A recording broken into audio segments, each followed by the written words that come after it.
Let us try to understand what is extrusion in this module. So extrusion is also one of the important metal forming technique, but how it is different from rolling, and forging and so on. So if you see the metal, extrusion process schematic diagram here, you can easily see that there is a confined die. Okay, that means there is a chamber in which you will be keeping this material. Okay, so this whatever red color, it is actually the material, a metal stock. Okay, now what you do, you will be extruding this material through a orifice or opening. Okay, and it will be taking the shape of that opening orifice. Of course, how it will pass through or extrude outside out of the chamber, that is by applying a force by something called ram. Okay, so basically you'll be applying a compressive force here, so that this material will flow. Okay, or material is forced to flow, okay, through an orifice which is having a particular shape according to the requirement of our product. Okay, for example, if you want a circular tube or rod, then you can have a circular opening here. Otherwise, if you want a square rod, then you can have a square opening, oval, okay, whatever, for example. And what kind of forces that are going to be experienced by the material in this particular process. If you see, the material will undergo a compressive force, that for sure. Beyond that, if you carefully observe, the material is confined. That means you'll be having a triaxial compression, compressive forces, okay, which is very important here. And of course, that will in fact allow you to bulk deform, okay, a large variety of materials, okay, without any difficulty. Okay, because you are applying a triaxial compressive force, so it will it is easy for you to deform it rather than fracture it. Okay, of course, uh, fracture is something you cannot avoid, but definitely this process will give you an enhanced or capability for deforming a material before fracturing, because of triaxial compression that exists in doing this extrusion process. Okay, now if you see some of the examples, okay, these are the products, are the cross sections which are possible by extrusion. Okay, you can see what is this. Can anybody guess what is this? For example, this this is a kind of you can see the fins, okay, around a circular tube. This may be used for a kind of heat exchanger. Okay, where you want to extract the heat from the fluid that is flowing in the pipe. Okay, so such things, if you just imagine making by any other process, say casting, okay, all these things very difficult, right? A very complex shape, but of course you can do so very easily by using extrusion process. Okay, you can see all other shapes which are otherwise difficult to make but are rather easy to make by using your extrusion process, right? Now let us see quickly what are the basic types of extrusion processes. If you see, the first one, we call it the direct extrusion process. Okay, we call it direct extrusion process because you have a chamber here, and you will be applying compressive forces, okay, or pressure by a ram in the forward direction. Okay, why do I say it is a forward direction? Because this is the direction in which your material is also coming out. Okay, so essentially the direction of force, okay, application, and also the direction of the material that is moving, okay, getting extruded, are in the same direction. Okay, now what could be the other configuration? Okay, that is what we call indirect extrusion. Okay, you see here, and what is happening here, you have a chamber again. Okay, you have the material inside the chamber, and of course you have a ram this time. But what is the difference here? You have a hollow ram instead of a solid ram. And why should we have a hollow ram? Because I rather want my material to get extruded through the ram, okay, in the opposite direction to the application of the force. Okay, what is the fun in having that? I will tell you. Okay. First of all, what is the difference? You don't have an opening here. Okay. As if you see in your direct extrusion process, rather you have an opening in the ram itself. Okay? That means you have a hollow ram. Now, what is happening is the material is flowing in the opposite direction to the application of force. Now, what is the advantage here? The advantage is if you see the direct extrusion here, the material, there will be a relative motion, relative movement between the chamber and the work, right? Because as the material gets extruded, there will be a relative movement. So that means there is a friction involved in it, right? And this friction works for extrusion or against extrusion.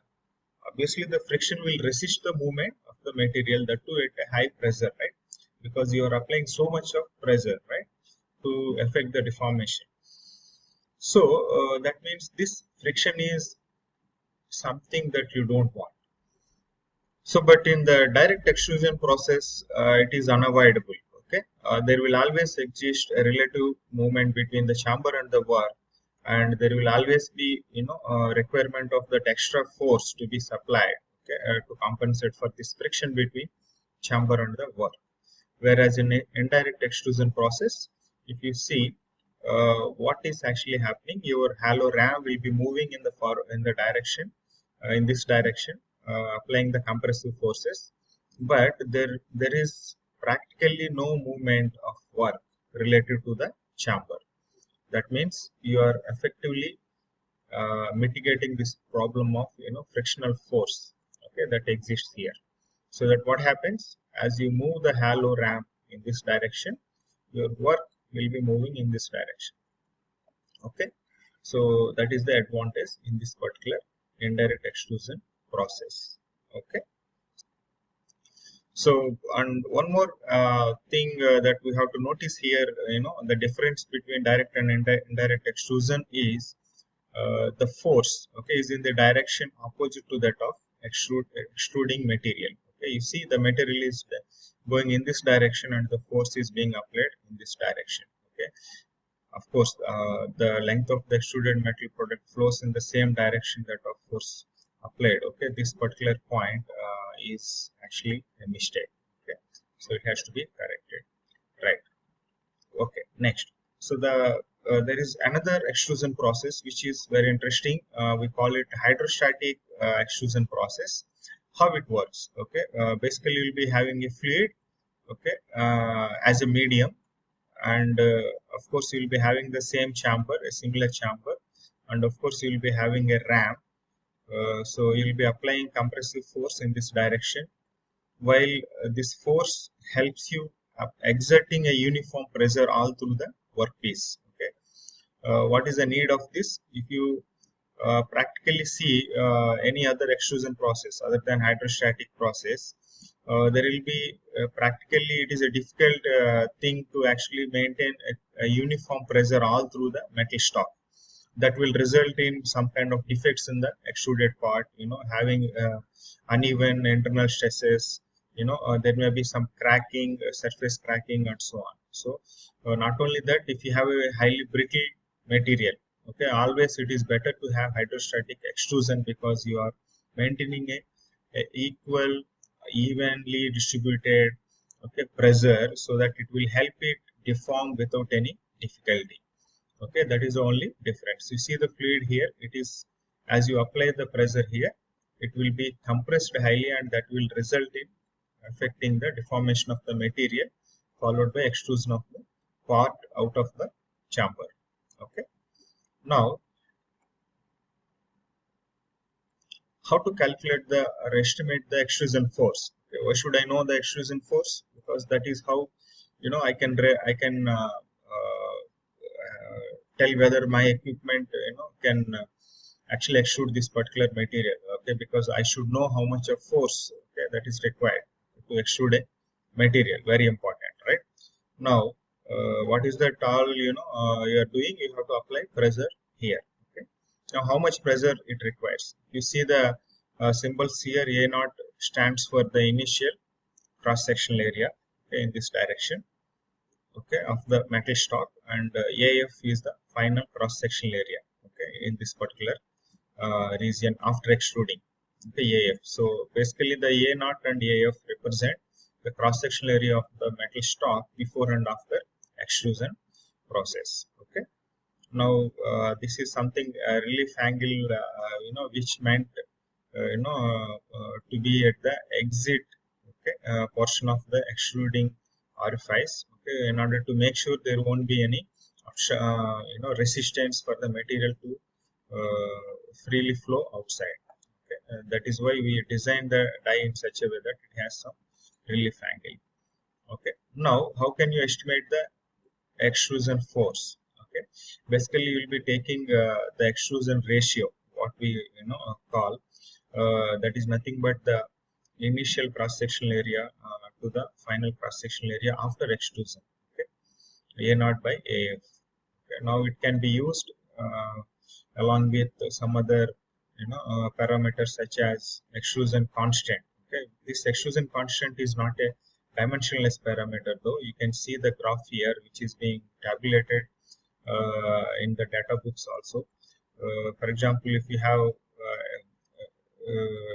stainless steel, you have a different extrusion constant, and if you use a copper, you have a different extrusion constant. That means a different force to be applied. Okay, the units being megapascals, that are units equivalent to either pressure or stress. Okay, you can take it as that your yield stress is also being factored in this particular constant. So now you can estimate the force very easily by just knowing your initial and final cross sectional area, just by using the data book and information such as this. Okay, so you can now move on to the impact extrusion process, which is a fourth one in this category in extrusion, and very interesting to know. For example, the process involves, okay, your again a ram, we call punch here, rather simply because you will be applying impact load rather than a gradual load usually you see in direct or indirect extrusion process. Okay, now if you see, this ram is being forced, okay, punched, okay, in where you have a blank, metal blank or slug we call, and what happens due to the impact load, compressive load, this metal will deform and comes out of the die, okay, as a you can see the walls. Okay, whatever clearance you have here between the punch and the die, that clearance get filled with the material. Okay, and finally you will be having this kind of a product. Okay, what kind of products we can make using this impact extrusion process? The classic example is your collapsible tubes. For example, the tube that you use for your toothpaste and so on, they are all made up of this collapsible, what we call collapsible tubes are all made up of this impact extrusion process. Okay, within a fraction of a second you can make a product, okay, because just by one impact, okay, you will be having one tube, okay, which is of course usually of material, non-ferrous material, because you cannot really apply such a huge force required for ferrous materials and so on, whereas aluminum alloys and so on, which can easily be deformed, can be used to make tubes like collapsible tubes, your toothpaste, tubes and automotive parts and small pressure vessels and so on.